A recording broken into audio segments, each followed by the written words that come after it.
Well, the least shocking news happened. What is going on, guys? Welcome back to another video here on Met Central. And the New York Mets have signed Clay Holmes to a 3-year deal for $38 million, around $12 million per year, that is. And there is an opt-out after the second year, I believe. So we're going to get into it. Before I jump into everything, leave a like on the video if you enjoy it. Subscribe if you guys are new, especially if you're Met fans, and turn on your notifications so you know when I upload or go live on the channel. And this was the least shocking news. Honestly, I expected them to land Clay Holmes, but originally I thought, okay, he's going to be a guy that they're going to get as a relief pitcher because David Stearns, especially last offseason when he acquired a guy like Luis Severino, really hammered home the point of, I want to get guys that have New York experience. I like getting guys that have the experience, and especially, getting pitchers that have experience there because pitchers face a lot of heat and stuff. And I thought, okay, you bring in Clay Holmes, has closing experience here, could get high leverage outs along with Edwin Diaz, perfect pair to go together, especially because there were a couple of blown saves by him. But you bring him in, face a little bit lesser leverage, but you still face him in higher leverage spots, if that makes sense, but not getting save situations, if you will. And then they go out and sign him to a higher amount of money. And I'm like, okay, this is not setup money. And we heard reports that he was going to be a starter, and then Jeff Passan confirmed that that is the case, that the Mets signed him with the intention of being a starting pitcher. And I have mixed feelings about it because I love the idea of experimenting this. I love the idea, and I have my faith in the Mets out of anyone right now to make him a quality starting pitcher. The problem that I have is, and this is the only problem that I have, this team was starving for innings at points last year, and their bullpen got ran heavily into the ground. Like, Reed Garrett got hurt, Denno Nunez got hurt. When Edwin Diaz got the suspension, that didn't help either. There was a lot of injuries to the pitching staff because of it. My concern is converting him from a relief pitcher to a starting pitcher is going to cause issues because you're not going to get a lot of innings from him, especially initially, and that could tax your bullpen early, and that's really my only big concern with this.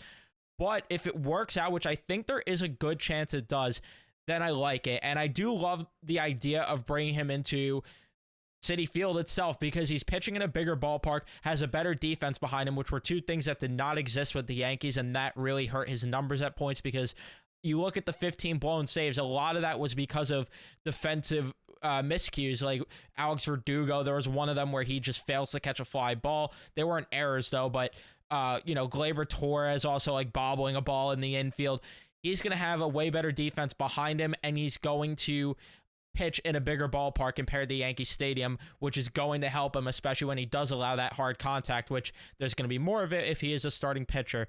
The thing that you have to worry about, though, is having a 3-pitch mix and developing a 4th pitch, because he's going to have to develop something that's going to be better against lefties, whether it is a changeup, whether it is utilizing the 4-seam, which he threw a grand total of 2 of them last year, utilizing either one of them more, because he does have a plus sinker, which I really do like, and the Mets seem to love that with, Frankie Montas being here as well, although that was a splitter, I think, with Montas, or I think Montas throws both, I could be wrong, but either way, he has a plus sinker, that's the point. Has a good slider, his sweeper, very solid. He has a very good pitch mix to begin with. He just has to get a 4th pitch involved. And again, the only other thing I worry about is velo, how much being a starter could affect his velo. And he was a starter in Pittsburgh at one point, so he at least has some experience there, but it wasn't great when he did start games in Pittsburgh. So again, I do worry a bit. But last year, if you want to look at the numbers, which I find it hard to even look at it as relevant, considering the fact that, again, he's switching his roles, but he had a Ks per 9 of 9.7, which is pretty solid for a relief pitcher. It's okay. Walks per 9, again, an issue, which the Mets pitching staff always has walk issues, 3.14. That's something that's going to have to be fixed. Home runs per 9.57, really not the worst, but it felt like he was allowing a lot more hard contact than that, but maybe some of it just stayed in. I don't know. But either way, had a 3.14 ERA, an expected ERA of 3.22, a FIP of 3.02, a expected FIP of 3.01 with a 1.2 WAR. So he was a positive WAR player. And again, this was in 67 games, 63 innings. So it's going to be interesting to see the way that the Mets ramp him up to be a starting pitcher to begin with, because it's going to be very interesting, and you have a lot of question marks in this rotation and a lot of reclamation projects, which I have my questions about. I really want them to still now, especially more than ever, land a bona fide ace that's going to give them innings, because you have Montas, who I think is an uncertainty with the fact that, one, he hasn't really thrown too many innings throughout the past few years, and on top of that, Frankie Montas as your number 3 starter, still not ideal in my opinion. Kodai Senga, injury issues you have to worry about there. Paul Blackburn, same sort of deal. But when he's healthy, he could eat innings. The problem is, usually it's only against bad teams that he's able to perform well against.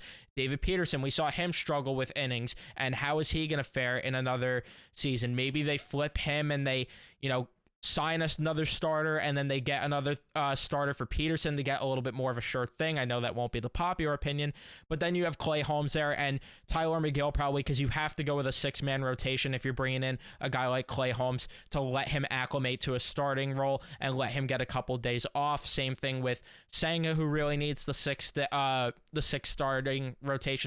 rotation. I cannot talk. Montas pitches better with a 6-man rotation. Peterson, I could see thriving better with that. So you're really going to have to still acquire another starting pitcher. And I think the most important thing when you look at the next starter they acquired, it has to be somebody that is going to be able to provide them with a lot of innings, because right now that is my biggest question with this team, is how are they filling the innings with the starting pitching staff when typically Peterson struggled to make it through 5 innings. Paul Blackburn, again, struggles to make it through 5, even 4 against good teams. Frankie Montas is a guy that usually throws about 5 innings, sometimes could give you 6. Senga, the health uncertainty with him. Tyler McGill doesn't give you a lot of innings. And then Clay Holmes now, who is not going to give you a lot of innings, at least initially, maybe later on. But then you also have to worry about fatigue later on. And for a team that is potentially trying to win a World Series next year, I have my questions with this rotation, but I do love the idea of potentially getting a little bit of a bargain here at $12 million a year for a starting pitcher, because if you save money there, that's really going to help you spend your resources on another starting pitcher in the next offseason per se. If he really works out and you like him as a starting pitcher, you could spend the resources next year, and then you make your rotation even deeper, and if it works out, your rotation's deeper for next season as well. The thing that I also like is that there is already early reports that if it does not work out, he's going to go back into the bullpen, which I think he'd be perfect to be a setup/bridge to Edwin Diaz type scenario.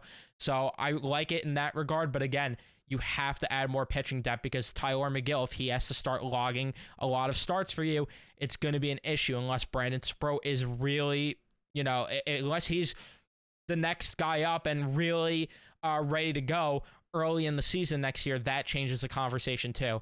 But yeah, that's really all I got. Let me know all your thoughts though in the comment section down below. Would love to hear from you guys. Don't forget to leave a like if you haven't already. Don't forget to subscribe, turn on your notifications so you know I upload or go live next, and I'll see you guys in the next one.